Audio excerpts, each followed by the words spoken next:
Bonjour, bienvenue dans votre émission Mes nouveaux héros. Aujourd'hui, je vais vous parler d'un personnage historique russe du XVIIIe siècle, Abraham Petrovitch Hannibal, brillant ingénieur, mathématicien et général d'armée. Notre héros est né en Afrique, dans la cité de Logon-Birni, une ville fortifiée construite sur les bords du fleuve Logon. La cité de Logon-Birni se trouve à l'extrême nord du Cameroun actuel, à la frontière du Tchad. Pendant longtemps, on a cru que Hannibal était né en Éthiopie. Les habitants de la cité, les Lagouanais, sont des descendants d'un peuple mythique, les Sao. Il est né dans la famille du prince de Logon, le Miaré. Aujourd'hui, c'est un sultan qui règne sur Logon-Birni. Hannibal est né en 1696, à la fin du XVIIe siècle, mais c'était un homme du XVIIIe siècle. Le XVIIIe siècle commence en 1700 et finit en 1799. Hannibal est mort très vieux, à l'âge de 85 ans, le 20 avril 1781. La cité de Logon-Birni était souvent attaquée par le sultan du Baguirmi, un royaume voisin. En 1703, alors que notre jeune garçon était âgé de 7 ans, il est enlevé à la suite d'un conflit armé et pris en otage. Sa sœur Lagan se jeta désespérément dans le fleuve à la poursuite de ses ravisseurs, et elle périt noyée. Et notre héros fut conduit loin, très loin de chez lui, chez les Ottomans, c'est-à-dire dans la Turquie actuelle. À Constantinople, le jeune garçon est converti à l'islam et reçoit le prénom Ibrahim. En raison de son origine princière, il est mis au service du sultan. Il devient page, c'est-à-dire serviteur au palais. Mais un an plus tard, il est transféré clandestinement à Moscou, à la cour du tsar de toutes les Russies, Pierre Ier le Grand. Le tsar l'adopte, le fait baptiser à la religion grecque-orthodoxe sous le nom d'Abraham Petrovitch Petrov. Désormais, il est connu sous le nom d'Abraham. Il devient page, puis secrétaire du tsar. En quelques années, il devient confident et un des plus proches collaborateurs de l'empereur russe. Le jeune Abraham apprend les langues, le russe, le français, le néerlandais, mais il aime plus que tout les mathématiques. Dès que le tsar s'en aperçoit, il le confie au meilleur professeur. Alors qu'il a 15 ans, le tsar lui offre un livre d'arithmétique. Hannibal a conservé précieusement ce livre dans sa bibliothèque personnelle. Aujourd'hui, 297 ans après, on peut toujours voir ce livre dans sa maison devenue musée. Lorsqu'il a 21 ans, le tsar l'emmène en France, apprendre les mathématiques, les sciences de l'ingénieur et les fortifications de Vauban. Il retourne à Moscou 6 ans plus tard avec un brevet d'ingénieur et le grade de capitaine de l'armée française. En 1725, Abraham écrit un traité de géométrie qui est le premier livre de mathématiques écrit en Russie. Il enseigne les mathématiques dans les écoles techniques de Russie. En 1725, à la mort du tsar, son père adoptif Pierre Ier le Grand, la nouvelle impératrice, sa mère adoptive, la tsarine Catherine Ier, le nomme professeur de mathématiques et de fortification du prince héritier et futur empereur Pierre II. Abraham Petrovitch devient le chef du corps des ingénieurs de l'armée impériale russe. En fait, il est le premier ingénieur militaire russe moderne. Déjà en 1726, il remet à l'impératrice son deuxième livre, un traité sur l'art des fortifications. C'est aussi lui qui traduit en russe les ouvrages techniques étrangers. Il dirige tous les grands travaux dans l'Empire russe. Les canaux, par exemple le canal de Ladoga, qui est le plus grand fleuve d'Europe. Les ports, les forteresses, les places fortes. En fait, tout le système de défense de l'Empire russe est sous sa direction. Il introduit de nouvelles techniques de construction des forteresses. C'est lui qui introduit aussi l'enseignement de l'architecture civile dans les écoles d'ingénieurs. En fait, il devient le Vauban russe. Abraham Petrovitch Hannibal a eu une brillante carrière militaire. En fait, il a appris l'art de la guerre très jeune. Dès l'âge de 8 ans, il a accompagné le tsar, son parrain, pendant toutes les guerres qui ont opposé la Russie au royaume de Suède et à l'Empire ottoman. Il a gravi tous les échelons de l'armée impériale russe. D'abord lieutenant, puis major, colonel, général-major, lieutenant-général et enfin général en chef de l'armée impériale russe. À l'âge de 30 ans, Abraham Petrovitch a décidé de changer de nom et de se faire appeler Hannibal. en l'honneur du célèbre général de Carthage. Le jeune enfant venu d'Afrique est devenu l'un des hommes les plus puissants de l'Empire russe. Il fut le 4e personnage de l'État, commandant, gouverneur militaire de l'Estonie, gouverneur de la province de Vyborg près de la Finlande. En reconnaissance des nombreux services rendus à sa nouvelle patrie, l'impératrice Élisabeth, sa sœur adoptive, lui a donné des terres avec des centaines de serfs, des paysans. Il est donc devenu un riche propriétaire terrien, un barin, c'est-à-dire un seigneur. Il fut le premier en Russie à construire des hôpitaux et des pharmacies pour les ouvriers sur les chantiers, des écoles pour les fils d'ouvriers. Il fut également le premier à interdire les châtiments corporels qu'on infligeait à l'époque aux paysans. C'était donc un humaniste. Abraham Hannibal s'est marié à Christine Régine de Schöberg, une aristocrate suédoise. Ils eurent 7 enfants, 4 fils et 3 filles. Leur fils aîné, Ivan Hannibal, fut un brillant général et héros de guerre. Ses frères furent aussi des militaires. Quant à ses sœurs, elles reçurent une éducation française et épousèrent des fils de grandes familles russes. La petite fille du général noir de Russie, Nadine Hannibal, qu'on appelait aussi la Belle Créole, est la mère du plus grand poète russe, Alexandre Pouchkine, né en 1799, la dernière année du XVIIIe siècle. Dire que le plus grand poète de Russie, Alexandre Pouchkine, est un descendant d'Africains, c'est quelque chose qui a une force incroyable. Le fait de comprendre qu'un Africain, dans une époque, dans un siècle où on était encore en plein esclavage, où les préjugés contre les Noirs étaient en train d'avoir une assise scientifique, étaient enseignés, en fait, ces préjugés, qu'il y avait des Noirs, des Africains qui avaient pu surmonter toutes ces barrières-là. Les recherches de Dieudonné Niamonkou sont hautement symboliques. Parce que mon travail d'historien tend à montrer que l'histoire n'est pas linéaire du tout. On pense que nous vivons aujourd'hui au XXIe siècle, donc nous sommes en fait héritiers d'une tradition humaniste qui fait que nous sommes la partie la plus évoluée de l'humanité depuis des siècles, des millénaires. C'est pas vrai. L'opinion qu'on se fait sur la place des Noirs dans les sociétés européennes est fausse. C'est-à-dire que les Noirs, par exemple, dans les sociétés européennes, ont occupé des postes plus importants il y a des siècles et même des millénaires, puisqu'il y a 2000 ans, des Africains ont été empereurs à Rome, ont été papes au Vatican. En faisant ce travail, effectivement, on arrive à comprendre finalement que oui, il y a eu des apports africains aux sociétés européennes. Tel Cheikh Anta Diop, le travail de Dieudonné Niamonkou est fondateur. Il permet de ne pas oublier l'apport du continent à la culture et à la civilisation mondiale. Alexandre Pouchkine, le père de la littérature moderne russe, avait un aïeul camerounais. C'est l'immense découverte qu'a faite l'historien béninois Dieudonné Niamonkou. Aude Van den Broek est allé à sa rencontre. Historien de formation, Dieudonné Niamonkou est un vrai touche-à-tout. Tour à tour écrivain, traducteur littéraire et conférencier, ce Béninois est un véritable passionné d'histoire. L'année dernière, son travail a été récompensé par une bonne surprise. J'ai été amené, dans le cadre de mes recherches, à faire une découverte, à identifier effectivement le lieu de naissance d'un personnage important dans l'histoire de la Russie. Il s'agit de l'arrière-grand-père du poète russe Alexandre Pouchkine, et que cela m'a valu effectivement des prix en Russie, et qu'il y a l'année dernière, le sultan du Logone, cette région à l'extrême nord du Cameroun, où est né en 1696 l'arrière-grand-père du poète russe Pouchkine, qui s'appelait Abraham Hannibal. Le sultan de cette région m'a fait venir dans le cadre du festival Sao Kotoko et m'a honoré du titre de Alcali de Sa Majesté le Sultan. Donc je suis le conseiller juridique du sultan de Logone Birni. Un véritable honneur pour ce spécialiste de la diaspora africaine en Europe.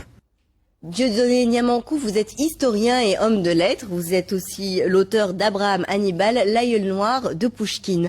Comment avez-vous réussi à remonter dans la généalogie d'Alexandre Pouchkine ? Pour remonter dans la généalogie d'Alexandre Pouchkine, j'ai dû m'intéresser d'abord aux écrits d'Alexandre Pouchkine sur sa famille et aussi aux archives russes. Pouchkine a écrit un roman, Le Nègre de Pierre le Grand, dans lequel il parlait de son arrière-grand-père africain, qui était noir, Abraham Hannibal. Et pour reconstituer son histoire, j'ai étudié les archives russes et c'est ainsi que j'ai découvert que un enfant africain a été déporté de l'Afrique vers la cour ottomane en 1703 et puis ensuite à la cour du tsar de Russie Pierre Ier le Grand. Et cet enfant était originaire du Cameroun actuel, contrairement à la thèse ancienne qui disait qu'il était originaire de l'Éthiopie. C'est-à-dire que l'origine africaine était mentionnée, mais on disait qu'elle était plutôt éthiopienne, parce qu'on pensait que dans une région du nord de l'Éthiopie, ce n'était pas de vrais Noirs qui y étaient. Donc on disait que c'était des Noirs métissés à des peuples sémites. Donc ce n'était pas un vrai Noir. Et cependant, Pouchkine lui-même parlait de cette origine africaine. Il disait qu'il était un descendant de nègres. Il a écrit un roman qu'il a consacré à son aïeul noir, Abraham Hannibal. Il a fait des recherches toute sa vie. Il a dit « Je compte encore bien voir mon vieux nègre de grand ongle qui, je suppose, va mourir un de ces 4 matins. » En effet. Oui. Mais ça c'était connu alors. Oui, c'était connu. On savait que Pouchkine avait une origine africaine, mais on ne connaissait pas l'histoire de cet aïeul noir. Pourtant, il y a eu des travaux qui ont été consacrés à ce personnage en Russie, mais ces travaux ont été pour la plupart destinés à des spécialistes, n'ont pas été vraiment vulgarisés, même s'il y a eu un film en Union soviétique dans les années 76 joué par Vysotsky qui interprétait le rôle d'Hannibal. Mais on savait très peu de choses de cette origine, et puis on disait que ce n'était pas un noir, c'était un hamite. Oui, alors Hannibal, on va voir justement le visage qu'il pouvait avoir à travers des dessins qui le représentent. Un siècle de polémique, vraiment, pour en arriver là. Hein.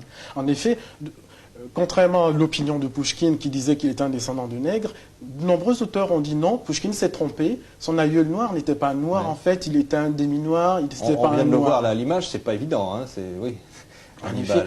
D'ailleurs, c'est vrai que ces portraits n'étaient pas très vulgarisés. Donc, il a été... Alors, ce qui est curieux, c'est qu'au XVIIIe siècle, donc, il n'y a pas en fait de racisme en Russie, il n'est pas l'objet de racisme, mais il est vrai qu'à posteriori, cette origine noire va être un peu occultée. Ouais. Alors, il va faire des travaux tout à fait exceptionnels, notamment pour les questions militaires. Hannibal va rentrer, va avoir un rôle tout à fait fondamental. Oui, Hannibal est le plus grand ingénieur russe du XVIIIe siècle. Il a été général en chef de l'armée impériale russe, chef du corps des ingénieurs, directeur technique de l'armée impériale russe. Il a formé de nombreuses générations d'ingénieurs militaires russes. Pendant de nombreuses années, le système de défense de l'Empire russe était sous sa direction. Il a construit des grands canaux comme le canal de Kronstadt, de Ladoga, le port de la Baltique. Il a été pendant 10 ans chef militaire de la province estonienne Tallinn, où il a dirigé les travaux de fortification, de restauration des forteresses. À Saint-Pétersbourg, pour ceux qui connaissent la forteresse Saint-Pierre et Paul de Saint-Pétersbourg, il a été directeur des travaux de Saint-Pierre et Paul. Ouais. Pour un enfant, acheté pour combien sur un marché aux esclaves? On n'a pas une idée exacte du coût, mais il est vrai que les enfants esclaves s'achetaient pour des sommes dérisoires à l'époque. Hein, des sommes dérisoires. Et il y a eu une polémique d'ailleurs que Pouchkine, qui a concerné directement Pouchkine. Un de ses adversaires littéraires s'est moqué de lui dans un article disant que l'aïeul de Pouchkine avait été acheté pour une bouteille de rhum. Et Pouchkine, bien sûr, a réagi farouchement contre cette attaque et a dit, même si son aïeul noir avait été acheté pour une bouteille de rhum, il a été le confident du plus grand empereur russe, il a été son confident. Alors, bon, pour parler de vous, Dieudonné Gnarmankou, vous êtes donc linguiste, vous êtes professeur à Paris, mais vous avez fait vos études en Russie. La présence africaine en Russie, on dit qu'il y a des villages africains en Russie, encore aujourd'hui, c'est quelque chose de très peu connu. Oui, en effet, on sait très peu de choses sur cette histoire, mais il est vrai que en Russie, dans le sud de la Russie, dans la région du Caucase, il y a une communauté d'Africains qui est installée là depuis plus d'un siècle et qui vit, qui s'est métissée à la population locale, mais qui existe et dont on sait très peu de choses. Ils sont situés dans le nord de la Géorgie actuelle, en Abkhazie, dans la région de la ville de Souchoumi, sur les bords de la mer Noire. Et on peut encore y retrouver des Africains métissés à des Caucasiens qui parlent la langue autochtone locale et qui s'habillent en caucasien. Merci infiniment d'avoir donc réparé cette injustice, ou j'allais dire rendu cet hommage amplement mérité à Abraham Hannibal, l'aïeul noir de Pouchkine, Dieudonné Gnarmankou. Merci. Ce livre est publié chez Présence africaine. C'est un vrai roman d'aventure. Merci d'avoir été avec nous en direct pour nous en parler. Vous aimez la musique, mais vous vous illustrez plus par vos recherches et publications sur la présence des Africains et des Noirs en Europe et de leurs descendants. Et vous venez nous parler, alors c'est un peu à la mode, puisqu'on a vu récemment la publication du bouquin de Thuram, Lilian Thuram, auquel vous avez participé. Racontez-nous un petit peu rapidement pourquoi cet engouement, comment on peut l'expliquer? C'est un mouvement récent, effectivement c'est nouveau. Ça fait plaisir, puisque les historiens qui travaillent ces questions depuis quelques décennies déjà avaient du mal à faire passer effectivement le message, l'information sur l'histoire des Noirs en Europe, les contributions des Africains et de leurs descendants à toutes les époques. Et donc, il y a une dizaine d'années encore, dans les librairies, il y avait 1 ou 2 ouvrages que vous pouviez trouver. Et la plupart des études sur ces questions-là même concernant l'Europe ou la France, avait été faite par des historiens américains. Les historiens français n'en faisaient pas un domaine de recherche, les historiens européens également. Donc, mais depuis quelques années, en France, on va dire qu'il y a eu un déclic en 1998, au 150e, à la commémoration du 150e de l'abolition de l'esclavage. Et puis ensuite, en 2005, avec les émeutes des jeunes dans les banlieues françaises, il y a eu une véritable prise de conscience. Et depuis lors, d'ailleurs, l'ouvrage des Africains et leurs descendants en Europe avant le XXe siècle, est né d'un colloque que nous avons organisé en novembre-décembre 2005, qui avait été prévu 2 ans avant, mais qui s'est déroulé justement en pleines émeutes, puisque certains des historiens qu'on avait invités pour ce colloque ne voulaient pas venir en France, vu les images qu'ils voyaient dans les médias. Alors racontez-nous un petit peu, alors on va parler du premier bouquin, Abraham Hannibal, l'aïeul noir de Pouchkine, qui est un poète russe. Racontez-nous un petit peu, qui est-il et le pitch en quelques mots de cet ouvrage. Oui, Pouchkine déjà c'est le plus grand poète russe en effet. En France, on a Alexandre Dumas, qui est l'écrivain français le plus lu au monde. En Russie, les Russes ont Alexandre Pouchkine, qui est leur plus grand poète, le poète national russe.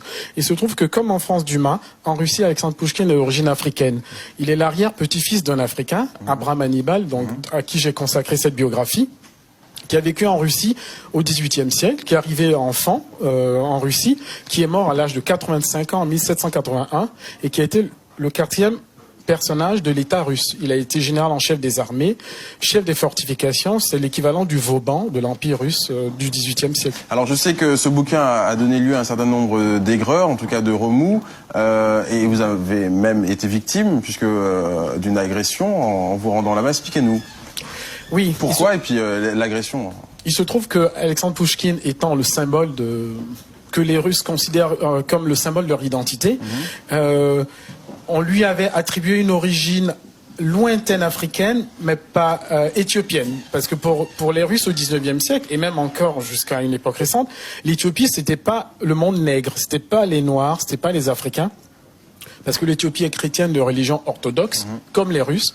Et donc, la seule région de l'Afrique dite noire présentable, c'était l'Éthiopie. Et mes travaux ont démontré en fait que cette thèse était fausse et qu'Abraham Hannibal était originaire du Cameroun actuel, du bassin du lac Tchad. Et cela, bien sûr, a suscité mécontentement puisque certains trouvaient que j'ancrais Pouchkine dans ce cas dans le monde nègre alors que c'était ce qu'on voulait rejeter. Et effectivement, certains historiens et certaines personnes en Russie avaient d'abord contesté, il y a eu de vives polémiques, mais bon, mes travaux sont aujourd'hui reconnus en Russie, le livre a été traduit en russe, a reçu 2 prix en Russie. Alors en 2008, vous avez publié Les Africains et leurs descendants en Europe avant le XXe siècle. Et cet ouvrage collectif reprend les actes d'un colloque qui s'était tenu à Toulouse fin 2005. Absolument. C'est un colloque qui a eu lieu à l'initiative de la Maison de l'Afrique à Toulouse. Et j'ai co-dirigé cet ouvrage avec Yao Modzino, qui est secrétaire général de cette association. Nous avons fait venir 22 historiens africains, européens, américains, spécialistes justement de la question de la présence noire en Europe. Chacun spécialiste d'un pays européen. Donc au cours de ce colloque, et cet ouvrage reprend les travaux du colloque, nous avons montré que, quelle que soit la région de l'Europe que nous étudions, et quelle que soit l'époque que nous étudions, il y a toujours une présence noire en Europe. Et quelques exemples? Mais, prenons Rome, à l'époque romaine, il y a 2000 ans. Des Africains vivaient à Rome. Il y avait tellement d'étudiants africains à Rome qu'il y a eu un arrêté qui interdisait, qui circule tard le soir dans les rues de Rome. Et certains sont devenus généraux des armées romaines, et même empereurs. Il y a eu des papes africains à Rome. D'accord, donc c'est vraiment important pour l'histoire universelle, hein, puisque effectivement, Nathalie, ça vous inspire, vous qui êtes comédienne et qui travaillez sur la négritude. Le fait qu'on révèle tout ce pan d'histoire... Il est temps que ces gens sachent que les Noirs sont partout. Exactement. Et qu'il y en a bien plus qui se cachent sous notre peau. Ne leur faites pas peur. En tout cas, pour les enfants... Pas tout de suite, avançons masqués. En tout cas, pour les enfants aussi, c'est important pour vous de leur enseigner tout petit, tout jeune en tout cas, cette histoire. Et vous avez publié un ouvrage qui leur est destiné? Absolument. C'est dans Alexandre Dumas. Là, Alexandre Dumas, c'est le projet. Il y a un projet sur Alexandre Dumas. Exactement. Cet ouvrage-là est consacré au Chevalier de Saint-Georges. Effectivement, il est important que les enfants, pas seulement les enfants d'origine antillaise ou africaine, tous les enfants connaissent toute cette histoire-là. Pourquoi est-ce que c'est l'histoire universelle? Pourquoi est-ce que les enfants, quand on leur enseigne l'histoire de France, Dans les manuels, il n'y a pas parmi les héros qu'on leur présente, il n'y a pas de noirs. Il y a quelques années, j'enseignais l'histoire dans un collège à Versailles. Et au cours sur la Révolution, pour les élèves 4e, je suis venu avec un article sur le général Dumas. Mes collègues professeurs m'ont dit, mais pourquoi? C'est qui ce général? Je dis, mais c'est un noir qui vit à Paris au XVIIIe siècle, qui était un des héros de la Révolution. Il était général à l'époque. Il faut que les élèves le sachent. Merci beaucoup pour cela et merci de réhabiliter un petit peu notre histoire à tous, l'histoire universelle tout simplement. Merci Daniel. Dieudonné. Tout a commencé dans le Logone Birni, en pays Kotoko, au nord du Cameroun actuel. 2 enfants, un frère et sa sœur, jouent tranquillement sur les bords du fleuve Logone. Soudain, des hommes surgissent de nulle part, se saisissent du frère et l'entraînent dans une embarcation. La sœur se lance à sa poursuite, mais elle se noie. C'est une tragédie. Seulement, ce n'est pas la fin de l'histoire. C'est le commencement d'une autre histoire, jusqu'à la Russie des Tsars. Alors, écoutez.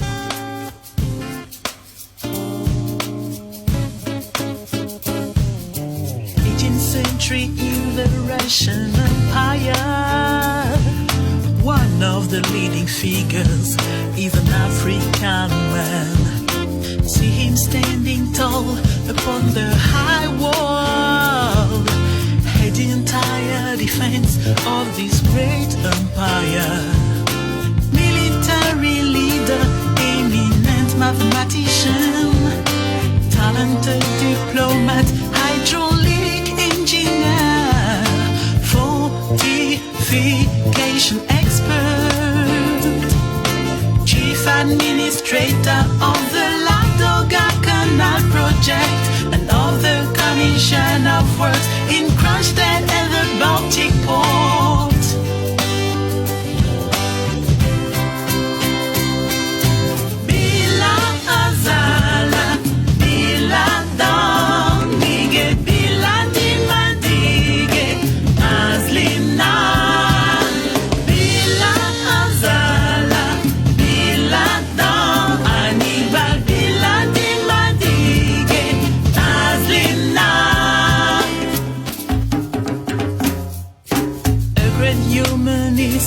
Hannibal founded a hospital for the Kronstadt Canal workers and their families, then a school for their children.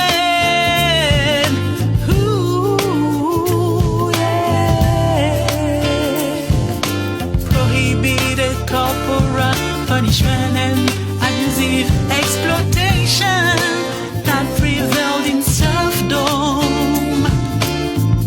Hannibal Murray, a descendant of Swedish nobility, who gave him 11 children. One of them was to be the grandfather of the great Russian poet Alexander Pushkin.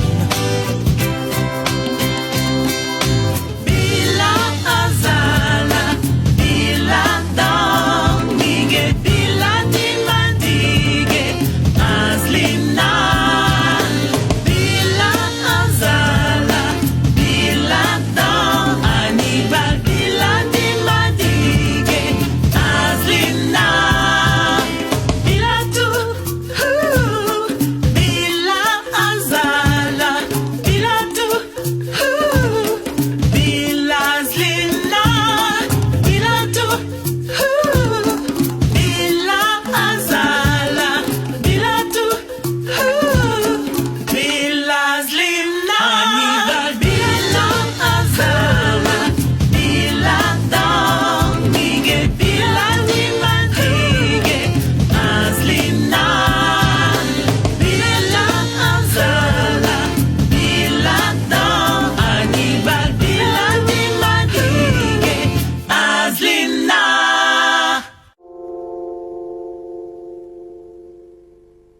Петра на полотне «Битва при Лесной» и есть наш герой, родившийся в далеком африканском Лагоне.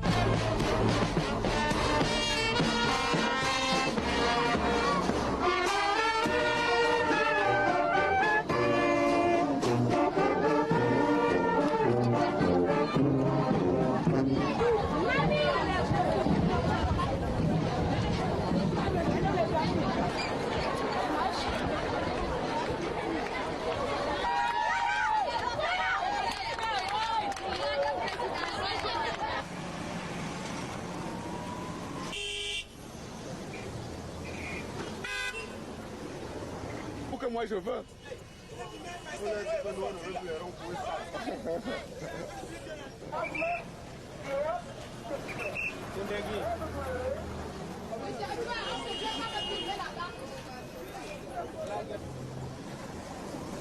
В Камерун по приглашению правительства прибыла экспедиция сотрудников Всероссийского музея Пушкина из Санкт-Петербурга.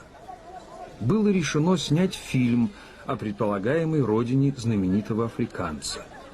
Особую помощь оказывало Министерство культуры Камеруна и его представитель, мадам Саломе Манга.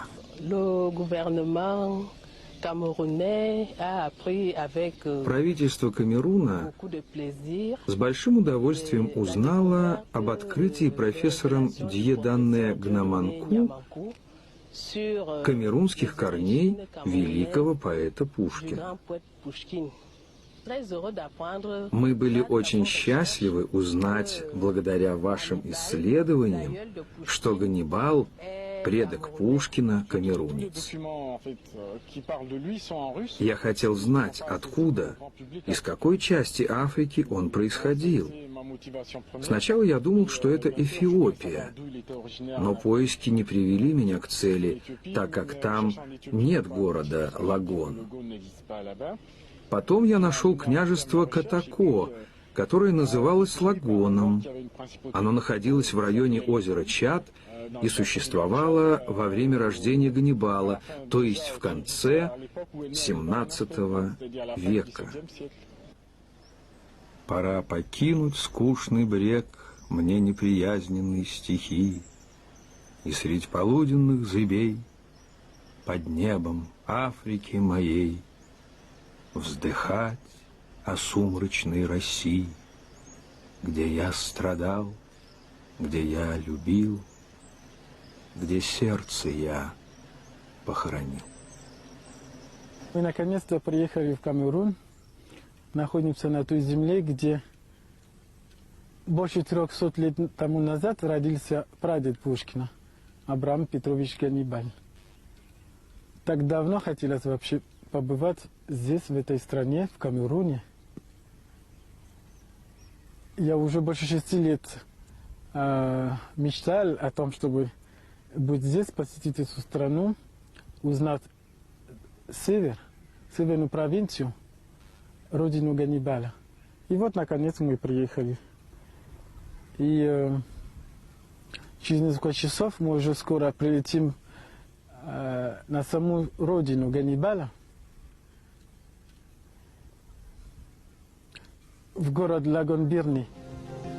Южнее озера Чад, в центре Африки, на реке Лагоне, находится город Лагон-Бирни. Путь из столицы Камеруна, Яунде, непрост.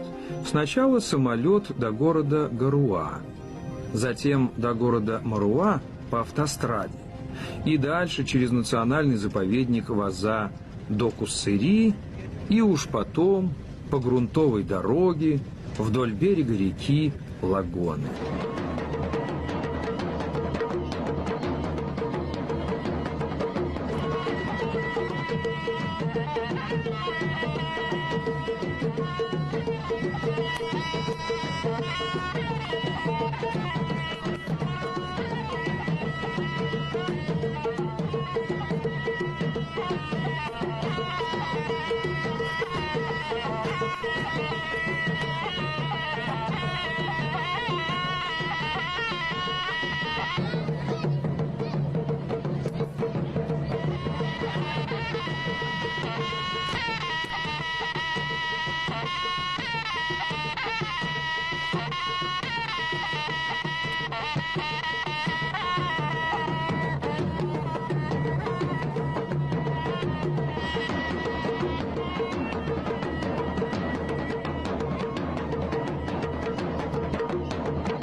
После пыльной и долгой дороги мы, кажется, попадаем в Средневековье.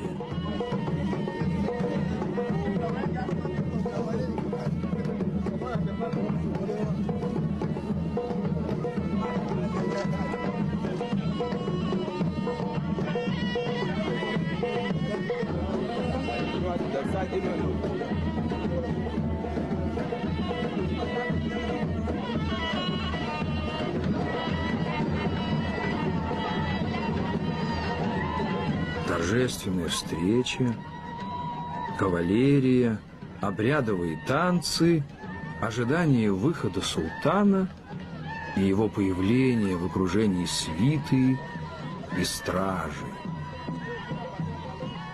Какое здесь знойное солнце!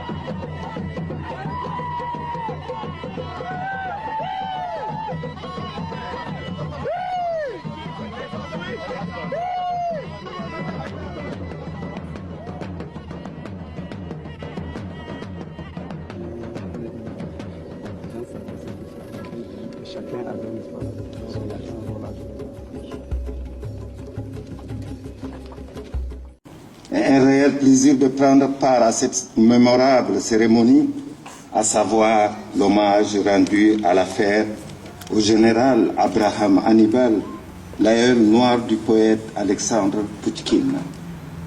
Un grand honneur pour l'opportunité qui m'est offerte d'exprimer toute ma gratitude, ma reconnaissance et de vous dire combien nous sommes heureux, ma délégation et moi-même, d'être associés à cet important événement ô combien historique.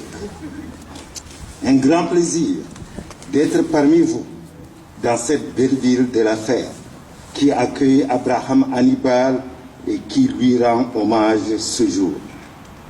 Permettez-moi de vous dire combien je suis sensible à l'accueil qui m'a été réservé ainsi qu'à la délégation qui m'accompagne. Je remercie très sincèrement Monsieur le maire de la Fère, Monsieur le président de l'association Axe Nord-Sud. Enfin, je voudrais remercier le professeur Dieudonné Niamankou, alcali de Logon Birni, pour les travaux titanesques qu'il a réalisés pour aboutir aux origines camerounaises de Hannibal. Grâce à ces travaux, la descendance d'Hannibal retrouve une partie de son histoire. Nous en sommes fiers. Cette fierté, nous la devons au professeur Dieudonné Niamankou qui a démontré méthodiquement, patiemment et avec une opiniâtreté propre aux vrais hommes de science qu'Abraham Hannibal était bel et bien originaire de Logon Birni. Sans son précieux travail, cette rencontre chaleureuse et humaine n'aurait certainement pas eu lieu dans les mêmes conditions. L'œuvre du professeur Niamankou est immense et toute l'assistance ici présente en sait quelque chose. Mais je ne peux m'empêcher de citer son livre grâce auquel les Kotoko ont enfin retrouvé et célébré, même à titre posthume, leurs illustres fils et frères. Il s'agit là, naturellement, de l'ouvrage Abraham Hannibal, l'aïeul noir de Pouchkine, publié en 1995. C'est grâce à Niamankou que nous pouvons affirmer aujourd'hui que Logon Birni est ville natale d'Abraham Hannibal. La chanteuse Joël Esso, qui a fait connaître au grand public la musique traditionnelle du pays Kotoko. À Logon Birni, pendant le festival des arts et traditions Sao Kotoko, le professeur Niamankou était accueilli comme un héros. Le gouvernement de la République du Cameroun a accueilli très favorablement ses interventions à l'université de Maroua et à Logon Birni. Mesdames et messieurs, je voudrais vous présenter très brièvement la carte géographique et historique du sultanat de Logon Birni. Le sultanat de Logon Birni a une superficie d'environ 5600 km² et une population estimée à 120 000 habitants, Ces peuples vivent essentiellement de la pêche, de l'élevage et de l'agriculture et du petit commerce. Les méthodes et pratiques usitées sont traditionnelles et rudimentaires. L'Ogon Birni, ville historique, chef-lieu du sultanat, est fondé à l'origine dans ces zones périphériques par 4 Sao. Le sultanat de l'Ogon Birni est coiffé par un sultan appelé localement Miangé. Je suis le 47e de la dynastie régnante depuis la création de la cité. Sur le plan administratif, notre sultanat couvre 3 arrondissements. L'Ogon Birni Ouaza et Zina est divisé en 9 cantons. C'est dire que le sultanat de l'Ogon Birni, qui s'étend aujourd'hui de l'est à l'ouest entre le Tchad et le Nigeria, du nord au sud entre les sultanats de Kousri, Afadé et les départements de Mayo-Sava, Mayo-Dana et du Diamaré, s'est construit progressivement par des voies pacifiques, alliances ou ruses, au départ et l'usage de la force lorsque cela s'imposait. C'est dans cette principauté et plus précisément dans sa capitale l'Ogon Birni, cité historique, qu'a vu le jour Abraham Petrovitch Hannibal, célèbre ingénieur général d'armée, mathématicien et grand bâtisseur de la Russie moderne. Tous les Lagouanais, habitants de l'Ogon, et plus largement les Kotoko descendants de Sao, en sont tous fiers aujourd'hui. Le peuple Sao, l'histoire universelle le rappelle souvent, est un peuple qui a pris possession du bassin du lac Tchad depuis 2600. Un peuple de géants, se caractérisant par des activités extrêmement variées et de haute facture. Allant de la pêche à la poterie, en passant par l'agriculture, le tissage, la construction de grands ouvrages, la danse, la teinture, j'en passe. Cet apport de la civilisation Sao au patrimoine de l'humanité a été salué par le président Jacques Chirac à l'occasion du sommet France-Afrique tenu à Yaoundé en janvier 2001. Les Sao Kotoko, pour dire mieux, les parents d'Abraham Hannibal étaient des travailleurs acharnés. Les palais Kotoko, véritables forteresses, en sont une parfaite illustration. Courageux, braves, prêts à se sacrifier pour la défense de la patrie. Hospitaliers, accueillants, véridiques, dire la vérité constitue pour eux un impératif moral. Allergiques à l'injustice et au mépris. La ville de l'Ogon Birni est l'affaire. La ville de l'Ogon Birni et les villes russes de Suida et de Petrovko, l'association Axe Nord-Sud,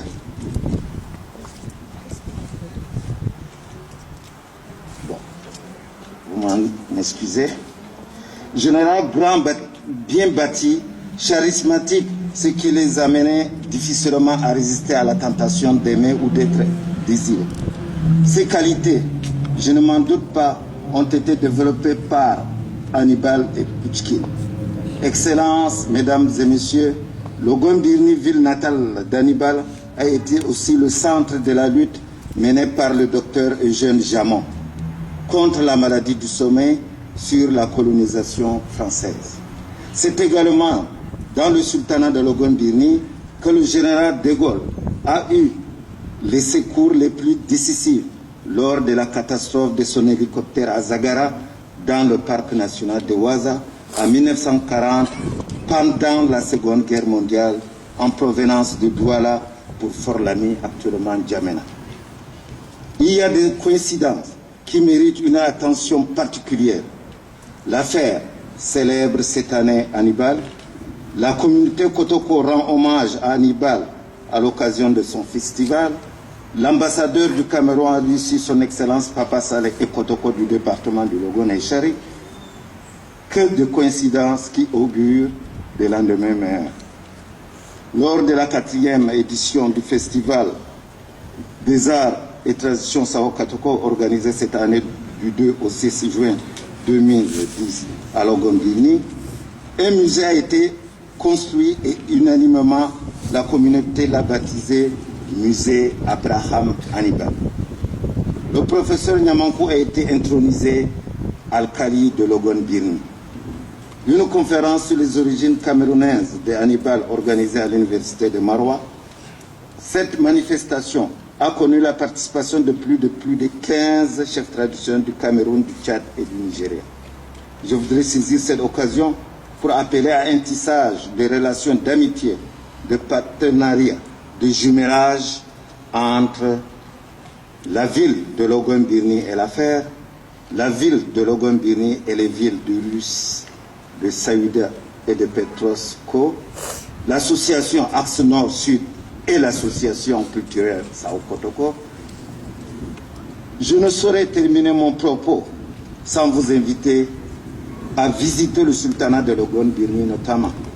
Logon Birni, ville de naissance d'Abraham Hannibal, après avoir bien évidemment visité l'affaire qu'il a formée et Suida, sa dernière demeure.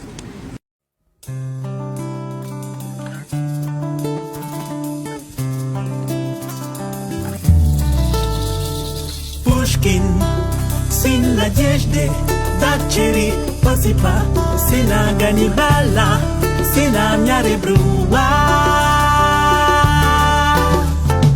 Евгений Онегин, араб Петра Великого, недни всадник, капитанская дочка.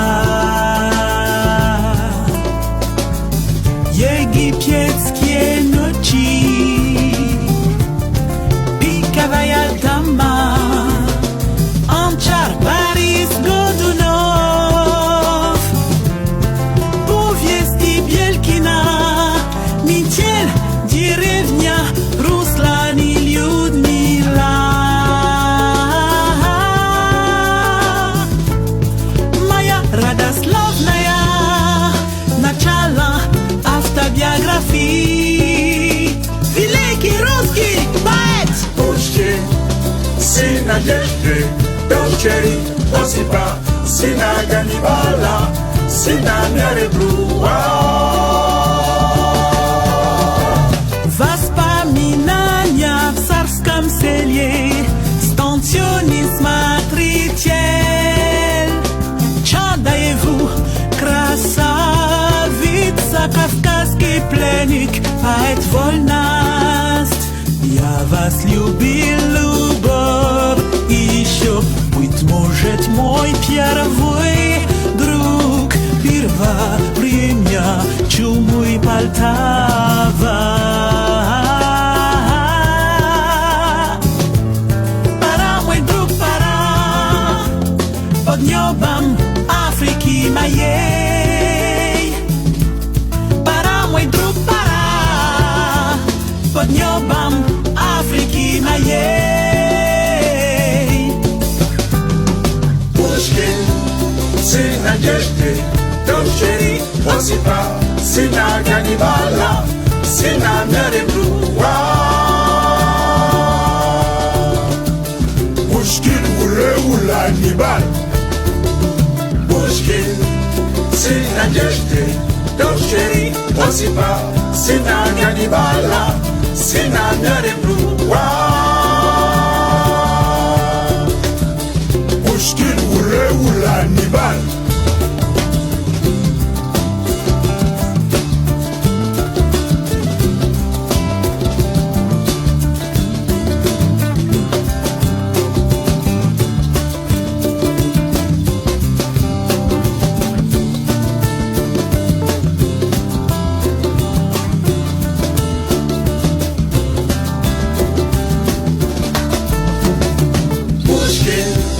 Сын надежды, дочери Осипа, сына Ганнибала, сына Мяребруа. Пушкин, ура, Ханнибал. Пушкин, сын надежды, дочери Осипа, сына Ганнибала, сына Мяребруа. Пушкин, ура, Ханнибал.